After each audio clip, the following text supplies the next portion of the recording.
Muchas gracias. Pues hoy le doy la bienvenida al diputado Javier López Casarín a esta nuestra sala de prensa. Como ustedes saben, este es un tema, junto con otros, que hemos estado trabajando en conferencia, es decir, las dos cámaras unidas.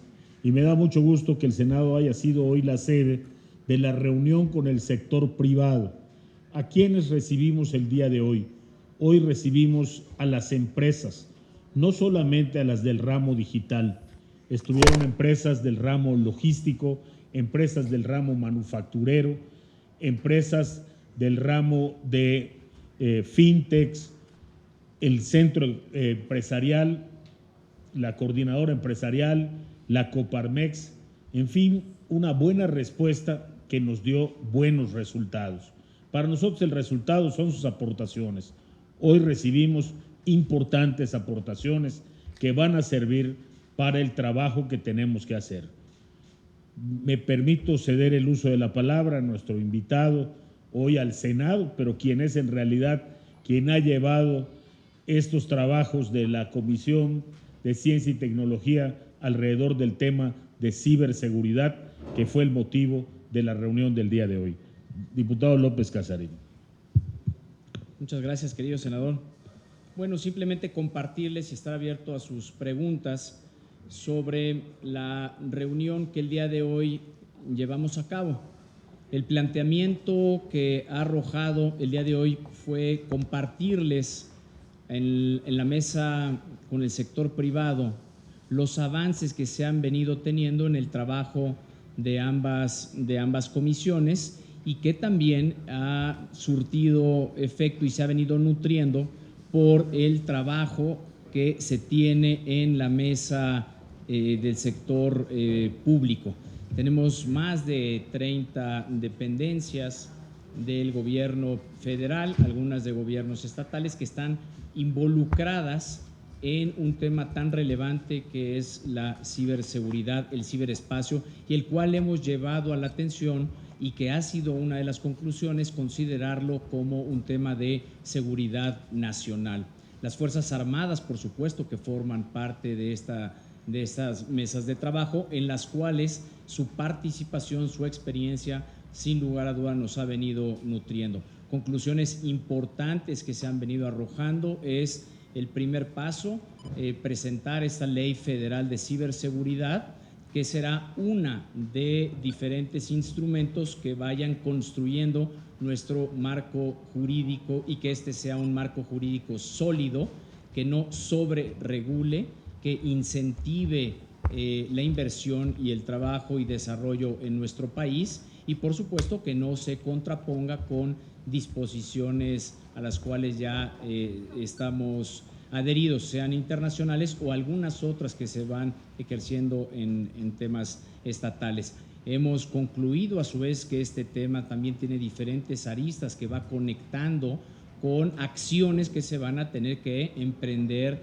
de manera paralela. Hablamos de capacitación, hablamos de que habrá reformas en diferentes leyes, normas, reglamentos, una vez que esta ley pues sea presentada y en su caso si es aprobada, ¿para qué? Para dar el primer paso y tener este marco que nuestro país merece. Como Estado rector, el velar por las y los mexicanos, las personas físicas, las personas morales que están dentro de nuestro territorio, aquellas internacionales que vengan a invertir en nuestro país y por supuesto la del Estado de velar por la seguridad de las y de los mexicanos. Así que si gustan podemos abrir las preguntas que ustedes tengan para poder atenderlas puntualmente.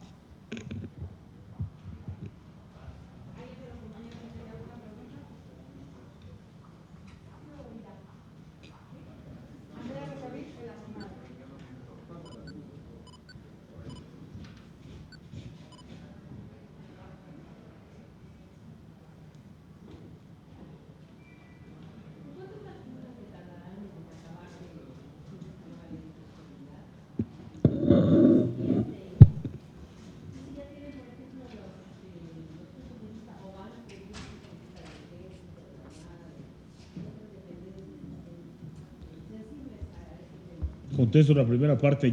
Hoy precisamente el senador Monreal en su intervención dijo que tendríamos ley de ciberseguridad antes de que concluya este periodo ordinario, es decir, antes del 15 de diciembre. En cuanto a la segunda pregunta de si ha habido participación, por supuesto que hemos tenido participación activa en las Fuerzas Armadas.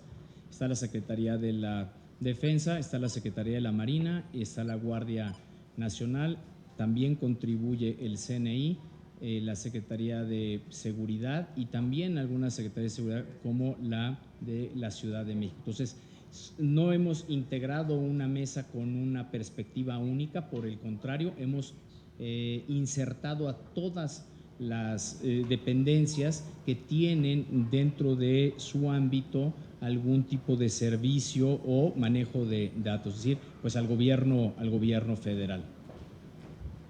La siguiente pregunta es de Verónica Macías, de Heraldo Televisión.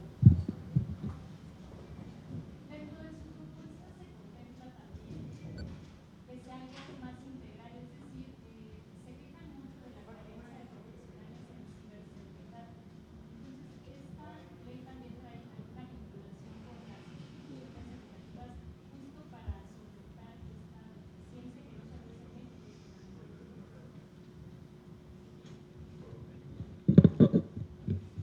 Se estima que nuestro país requiere más de 150,000 personas profesionales en la materia. Ya existen diferentes materias en universidades que dan pauta para especialización en la materia ciber, sea ciberdefensa, protección, en fin. Y por supuesto que sí, lo que vamos a ver al detonar este marco jurídico, al dar este primer paso de la ley, como bien lo señala el senador Jorge Carlos Ramírez Marín y como lo manifestó el senador Ricardo Monreal, la intención es tenerla en este periodo legislativo y esto a su vez va a tener una serie de efectos en otro tipo de instrumentos y por supuesto uno de ellos que es fundamental será en el sector educativo, donde tenemos que comenzar a las nuevas generaciones a educarlas en la materia para que de esta forma haya prevención. Pero también tenemos que hacer conciencia, divulgar dentro del sector privado que los manuales de buenas prácticas que algunas tienen se tienen que desarrollar para que se manifieste en los integrantes de las organizaciones la relevancia que tiene. Y un dato es que el 95% de cuando un ciberdelito se concreta proviene del interior de la organización. Lo que va a contemplar enfáticamente la ley es la parte de capacitación, como una obligación de los distintos entes que formen parte tanto de la propuesta de una agencia nacional de ciberseguridad, que es la propuesta en la que más énfasis se ha hecho, como la responsabilidad de capacitar ministerios públicos, fiscalías, en fin, a todo el personal alrededor del aparato de justicia, porque uno de los puntos que más se tocaron el día de hoy es, primero, lo difícil que resulta reunir pruebas. Segundo, lo difícil que resulta procesar esas pruebas. Y tercero, sobre todo cuando son ataques a la reputación o que afectan la reputación de las personas, el problema de que la tienes que dejar ahí, tienes que dejar el ataque ahí para que después llegue alguien a decir, tomarlo y decir, ya tenemos una prueba de que se realizó. Esa parte de formalizar las pruebas, convertirlas en un elemento que garantice que se pueda llegar a la justicia, es en la que hace énfasis la ley. La Agencia Nacional de Ciberseguridad sería algo similar a lo que es el FBI, que da seguimiento a los casos de ciberataques. No hay audio. Nos permite también. Es que no hay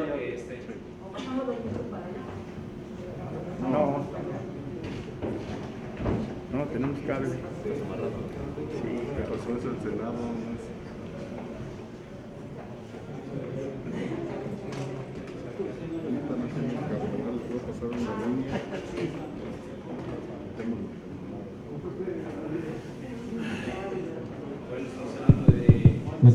Ya está, señor. Es el otro que traen allá adentro. Espérame, Dorita. Lo tienen allá adentro, el otro micrófono. El que sirve.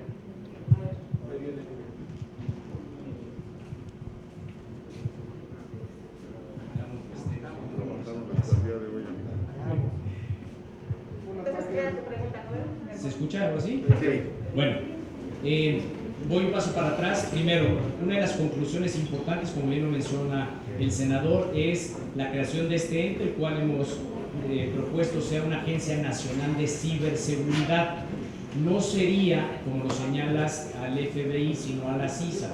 Ya hay diferentes países que cuentan con su agencia, como lo es el Reino Unido, como lo es Francia, en fin, ya tenemos ejemplos o ejercicios que han sucedido en otros países que además tienen una estrecha cooperación internacional, que es a donde nos va a llevar esta materia. Cuando se conduce esta materia necesitas una estrecha colaboración internacional. Entonces sería muy similar a lo que es CISA o las otras agencias que existen.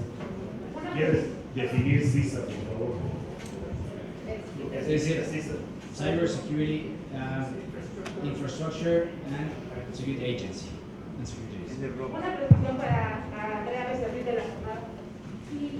Sí. Hay un capítulo especial, digamos, para la banca, para todo esto de la financiera. Y además, un capítulo de sanciones, todo eso ya formaría parte de otra ley. Sí incluye un capítulo específico para los ciberataques financieros. Sí incluye previsiones especiales para los ciberataques financieros, pero recordemos que estamos ante una ley en construcción. Sí. Hemos encontrado que es un poco diferente el punto de vista de la banca al punto de vista de los usuarios. No tiene la misma perspectiva el banco que sufrió el ataque y pierde dinero al usuario que sufrió el ataque y pierde dinero con el banco.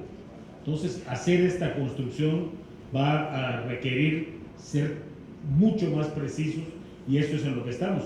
Por eso el Senado le ha pedido a la Comisión de Ciencia y Tecnología, que encabeza esta ley de la Cámara de Diputados, que hagamos juntos un parlamento abierto.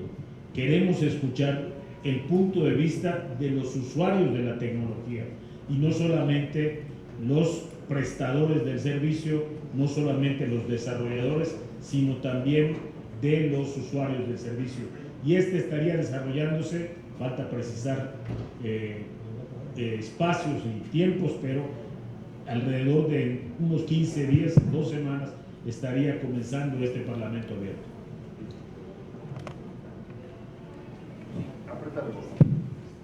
Listo. Bueno, retomo un poquito para fortalecer la respuesta. Pues a fin de cuentas la ley lo que busca es la generalidad respecto a la seguridad para todos los sectores. Que quede bien claro que esta no es una única ley que va a regular todas las operaciones del ciberespacio. Esta es la primera de otras que van a ir conformando nuestro marco jurídico sólido. Por mencionar, existe también la parte de la propuesta de una ley de ciberseguridad para la seguridad pública, existe una para las Fuerzas Armadas en ciberdefensa, por supuesto reformas en el Código Penal, y como lo hemos venido hablando hace algunas semanas, se les conoció como montadeudas, no es el nombre, es un nombre coloquial que se les ha dirigido, pero pues también tendremos que contemplar este tipo de acciones.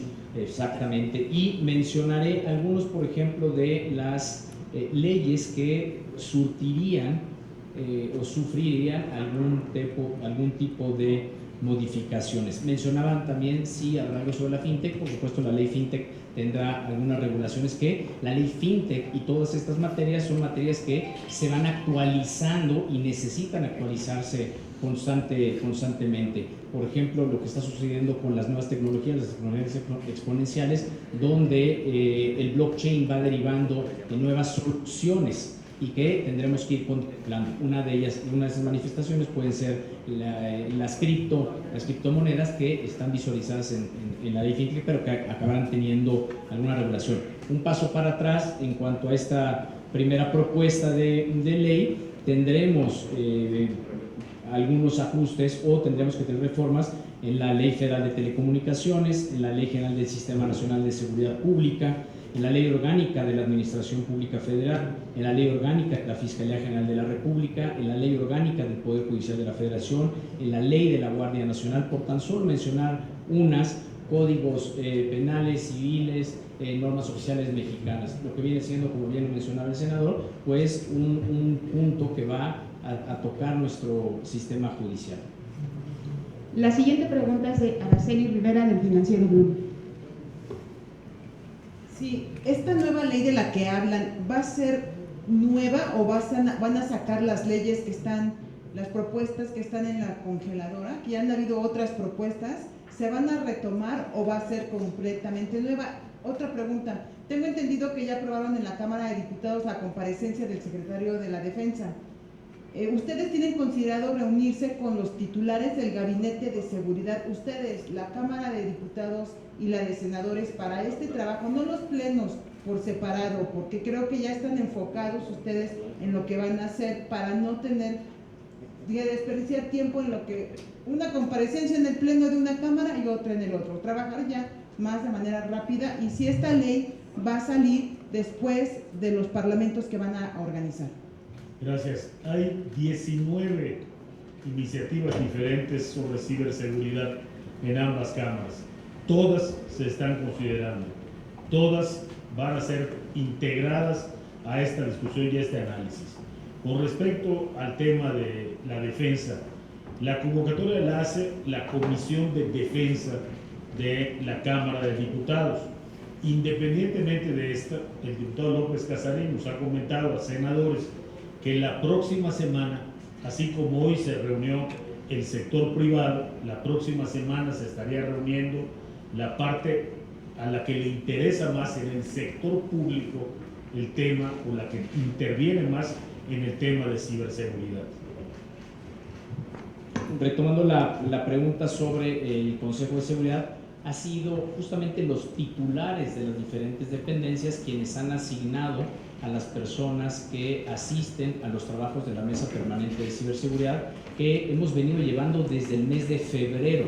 Quiero precisar eso porque no es un trabajo que haya nacido derivado de lo que se hizo público hace una semana. Por el contrario, es un trabajo que ya se había previsto, desde hace un año se puso en la agenda, es parte, como lo mencionaba el senador, del trabajo en conferencia, y que desde el mes de febrero se instaló la Mesa Permanente de Ciberseguridad, la cual se ha ido alimentando por diferentes jugadores, tanto del sector privado, del sector público, la academia y también la ciudadanía.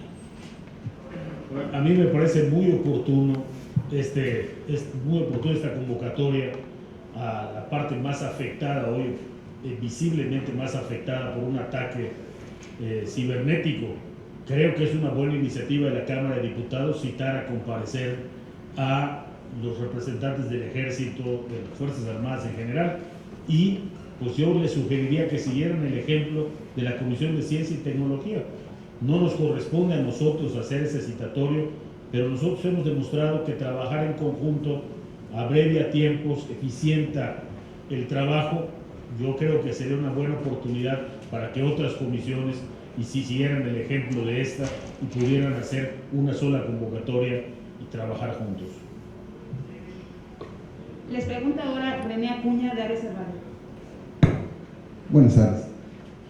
Ustedes como legisladores, ante esta ola de ataques que se suscitaron, obviamente pues encendieron las alarmas, buscaron algún asesoramiento para que no les vayan a hacer un blanco ustedes de ataques en sus teléfonos, en sus intervenciones, en sus correos, en sus líneas telefónicas. En sus casas. A ver, voy a dar unos datos para estar en contexto y poder entender lo que está sucediendo y lo que sucede en nuestro país.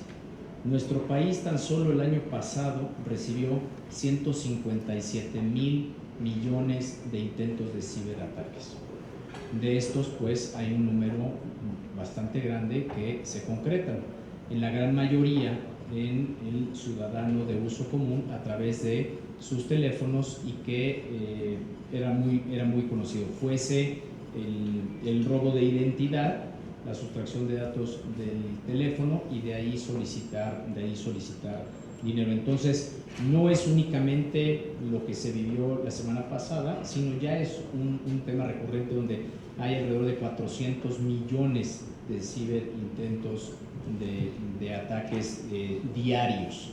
La alerta fue presentada el año pasado, se le hizo saber a la Secretaría de Gobernación que justamente uno de los poderes, el poder legislativo, estaba siendo víctima de un ataque al ser una serie de ataques a los teléfonos celulares de legisladores, de legisladoras, senadoras, senadores, diputadas, diputados y también el personal administrativo de la Cámara. Eso alertó, presentamos al secretario de Gobernación lo que estaba sucediendo y por eso es que hemos hecho hincapié en que la materia sea considerada una materia de seguridad nacional.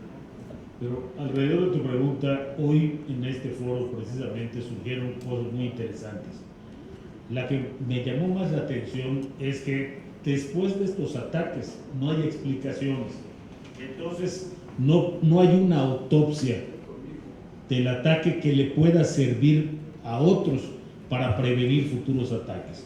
No es el primer gran ataque cibernético que ocurre en México. Ha ocurrido en Pemex hace casi 5 años, en Bancomext hace aproximadamente 2, y ahora lo sufren las Fuerzas Armadas. Las alertas que debimos encender desde los primeros ataques aparentemente no lo hicimos, y seguramente es porque no hemos contado con un instrumento que, para empezar, obligue a la coordinación. Tendríamos que haber sabido en qué consistió, cómo se detuvo el ataque a Pemex, y eso le hubiera servido a otros. Y es uno de los factores que incorpora la ley, o que hoy pidieron que se incorpore en la ley, que haya absoluta transparencia sobre el ataque, sobre la respuesta y sobre los resultados de ese ataque, cuáles fueron sus efectos y cómo se puede prevenir posteriormente otros iguales o modificados. Un aspecto muy importante en la ley es que estos ataques, en una buena parte, no tienen nacionalidad, es decir, no se pueden ubicar en un solo país. Tiene que haber una entidad, y en este caso la propuesta es esta agencia que coordine internacionalmente, que se sume a los esfuerzos de otros países y que pues cree las barreras en México para que lo más institucional quede absolutamente protegido. Pero no menos importantes son, como usted dice, mi teléfono o el de mi esposa o el de la señora que nos hace el favor de ayudar en la casa.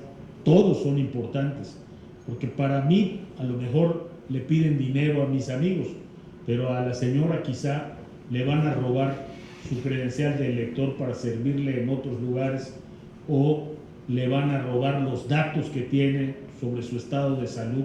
En fin, todos son graves, y la ley lo que pretende es que una agencia nacional abarque todo, desde la parte de prevención hasta estos grandes ataques, su investigación y sus conclusiones.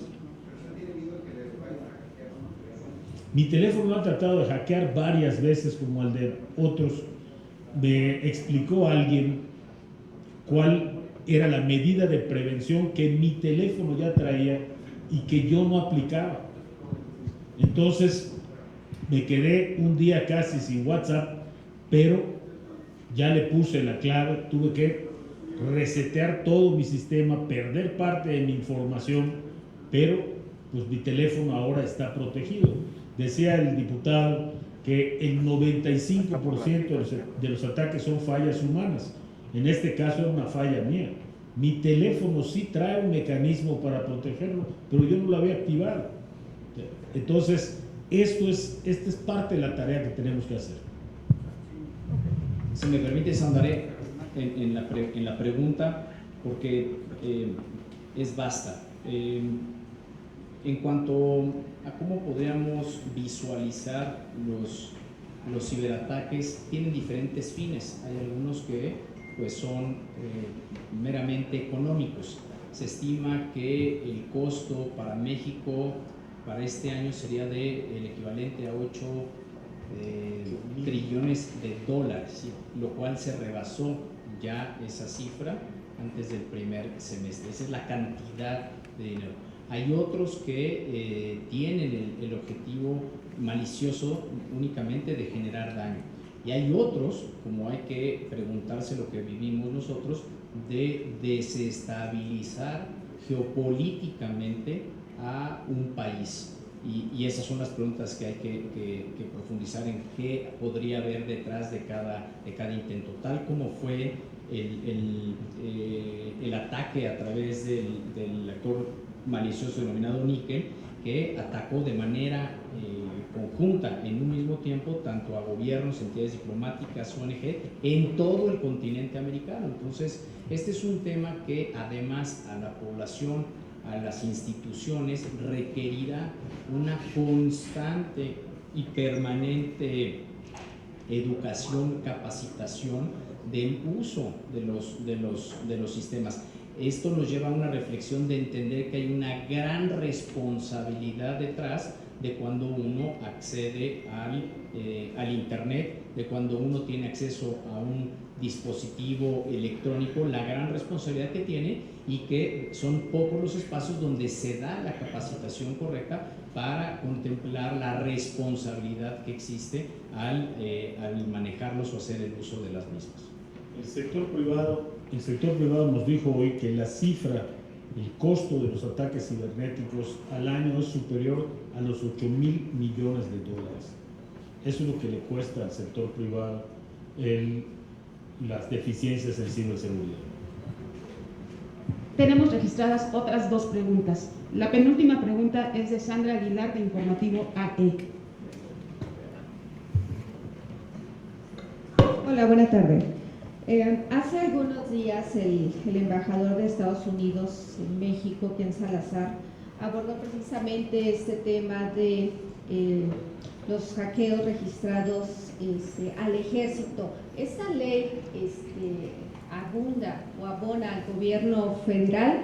El embajador finalmente dijo que el gobierno mexicano debe de cuidar más su ciberseguridad. Este trabajo, esta ley que en breve pudieran estar, insisto, presentando, abona a este supuesto, a esta exhibición que hace el embajador.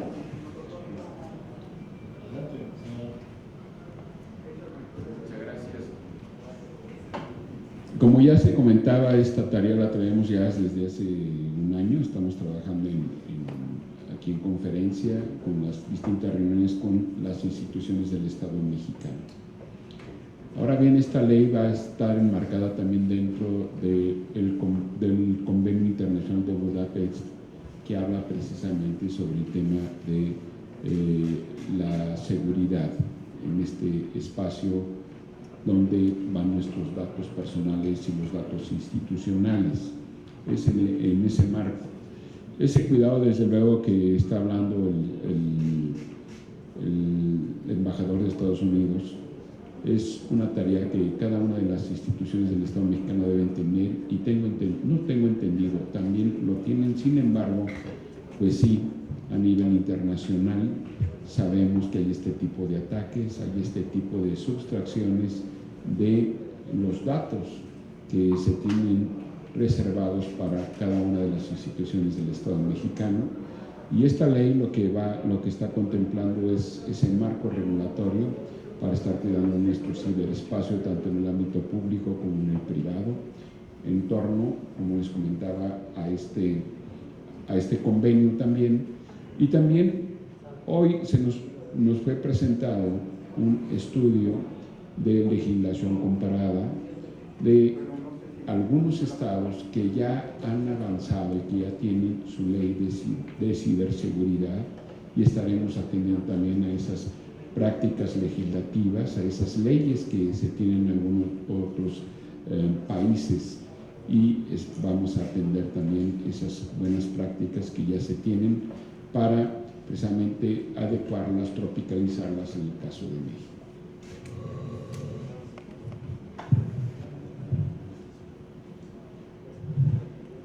precisamente a la parte de tu pregunta que se refiere a si el Ejército o las Fuerzas Armadas estarían incluidos bajo esta ley, la idea de una Agencia Nacional de Seguridad es que sea un ente al que estén sometidos todos, a cuyos protocolos, normas, supervisión estén sometidos todos los órganos y todas las instituciones del gobierno mexicano y buena parte del sector privado también, aquellas que dependen de alguna manera del gobierno mexicano, tienen relación con la información del gobierno mexicano. Entonces, la idea de esta agencia precisamente es que sea una estructura, un ente con capacidad para poder supervisar a todos los demás del Estado mexicano en materia de ciberseguridad. Abonaré un poquito a la pregunta que hiciste al principio sobre los comentarios. Recientemente Estados Unidos señaló 3 puntos sobre las preocupaciones más importantes y la tercera era la ciberseguridad. Entonces quizá por ahí venga el comentario del embajador, habrá que preguntarle a él, pero esto acaba de ser público hace unos días, que es uno de los 3 retos que enfrenta Estados Unidos. Por parte de México estamos también obligados a tratados internacionales que México ha firmado, donde se contempla la ciberseguridad o el ciberespacio. Uno de ellos es el TEMEC, y en su capítulo 19 es el primer tratado que tiene con Estados Unidos, concibe un espacio digital. Entonces ahí tenemos unas obligaciones que cumplir. A su vez también está con el TIPAD, que es el Tratado Integral Progresista de Asociación de Transpacífico, que también nos hace mención a cumplimientos en materia o en la cibermateria. Y finalmente, abonando a lo que se conoce del Convenio de Budapest, hoy día estamos apoyando para que se lleven a cabo las conferencias en la materia que la ONU ha propuesto. Para una precisión, Araceli Rivera del Financiero Bloomberg. Senador, comentó que el sector privado les dijo que les cuesta más de 8,000 millones de dólares estos ataques al año. ¿Tendrán algún estimado de cuánto le cuesta al sector público, al gobierno? No conozco ninguno, ni los han presentado alguno. Finalmente les pregunta Luis Méndez de 11 Noticias. Diputado López Casarín, cuando usted habla sobre... de este lado. Gracias. Cuando usted habla sobre este hackeo, deja o desliza levemente la amenaza de golpes a gobiernos, específicamente podría hablarse de la región en América Latina o en el caso de México. ¿Es así? ¿Hay una amenaza de que mediante estos hackeos se busque desestabilizar al actual gobierno? Esa sería mi primera pregunta.